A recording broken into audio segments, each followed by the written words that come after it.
Hey Chael, Glenn Bell. Chael, I have a question about a topic that I thought I was okay with, but after watching UFC 263, I realized that I'm not. I saw Dana White at a press conference talking about the Jamal Hill-Paul Craig fight, talking about the ref and the bad decision the referee made, and then the press guy said it's a local ref and how he makes bad decisions like this. He's not the best ref. I heard DC and Helwani talk about this incident, DC talking about how bad it was, and Helwani saying it looked like a wet fish flapping around. So it's clear that everyone is saying it could be seen. It wasn't a thing where some people could see it, some people couldn't. We're saying it was flapping around, everybody could see it. But in those three cases, no one talked about the corner. Now maybe they shouldn't talk about the corner. That's why I'm asking you this question. Why wasn't the corner talked about? I couldn't imagine in a hypothetical situation, super hypothetical, because the largest arms in West Lynn could never be broken and never be dislocated. But let's say I'm in your corner in one of your fights, and your arm gets dislocated. I can't imagine me looking at my watch thinking, come on, ref, stop this fight. Ref, my guy's arm is like a wet fish flapping around.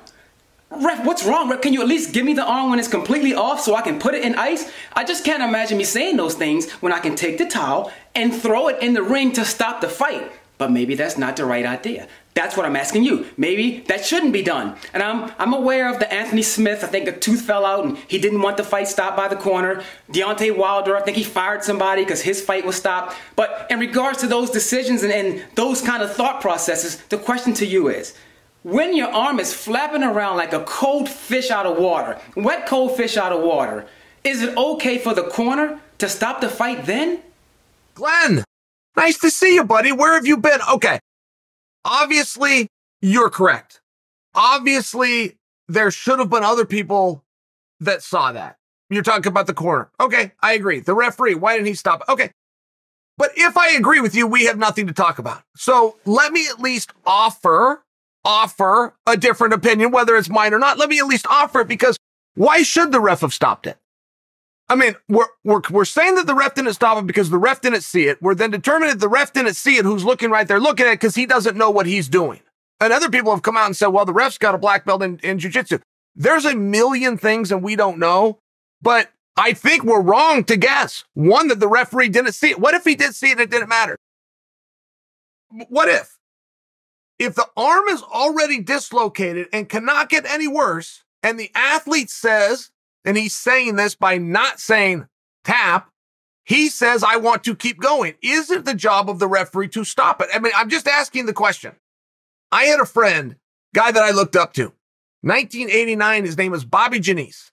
And Bobby Janice was getting ready to wrestle for the state title. He had a torn ACL and a torn MCL, and the doctor says that you can't wrestle. Coach Pittman stepped in and said, why can't he? And the doctor said, I just told you, he has a torn ACL and a torn MCL. And Coach Pittman said, well, I'm not a doctor, but as far as I know, that's the only thing in the knee. Doctor said, yeah, you got that right. He said, then why can't he wrestle? If it can't get any worse, why can't he wrestle? And the match went on, and Bobby Janice won, and Coach Pittman stood on that argument, and a lot of people saw it Coach Pittman's way. Why should he not be able to go on if you're telling us it can't get any worse? I was in a situation like this. Jon Jones tore his toe off. The bone came through the skin. They had said after the fact that had they known that that would have happened, they would have stopped the fight. I would have won by TKO. And I remember Jon speaking up and saying, no, I would have fought through that. And it became an interesting conversation back and forth to where the commission was stepping in and going, no, you wouldn't have. If your bone is sticking through the skin, we would have stopped it. But Jon was asking, even in hypothetical world, he's going, why? Why would that be your business to stop it? If I want to continue, I'm allowed to continue. I don't think Jon would have won that argument. I imagine they would have stopped it, but it does make for an interesting philosophical debate. Herb Dean goes down as a legend for the night that he catches Tim Sylvia's arm break by Frank Mir. It's on camera. It's on TV. No one saw it except Herb. There is another side to be asked, though, which is, what if Tim wants to fight with a broken arm? I fought a guy named Paulo Filo. I was warming up, in the back, warming up. Boom, boom. Coach calls a combination, and the coach doesn't catch it. So I'm throwing as hard as I can possibly throw. I'm trying to get warm. I throw at a mitt that does not get held up. The coach forgot what he said. I missed the mitt. My arm breaks. How bad of a break was it, right? I'm not looking for some kind of credit here. I fell onto my knees holding my arm. The warm-up was done. Everything was done until it was time to work. I was in real pain. When I got home, I go to the doctors. I've got a broken arm. I know exactly where that came from. That came from the warm-up where the coach missed the mitt. But how bad is it?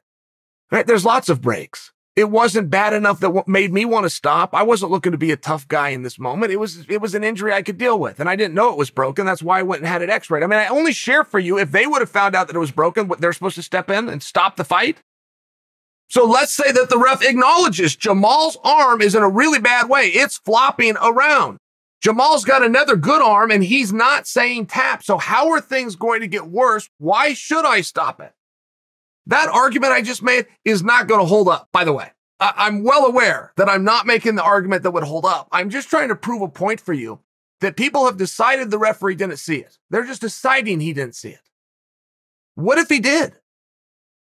What if the referee full well saw? What if the referee saw Jones' toe sticking through his skin when he was on top of me giving elbows, but said, well, he looks like he's doing pretty good. What if they all defer back to Coach Pittman's method, which is, can it get any worse?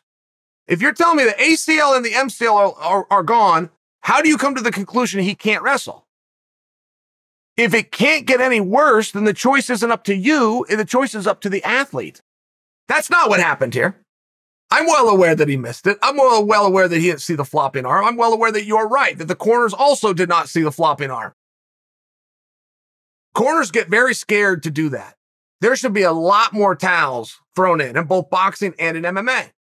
But the last meaningful fight where a corner throw in the towel was Deontay Wilder versus Tyson Fury Part 2, and Deontay Wilder fired the corner man in the locker room that night.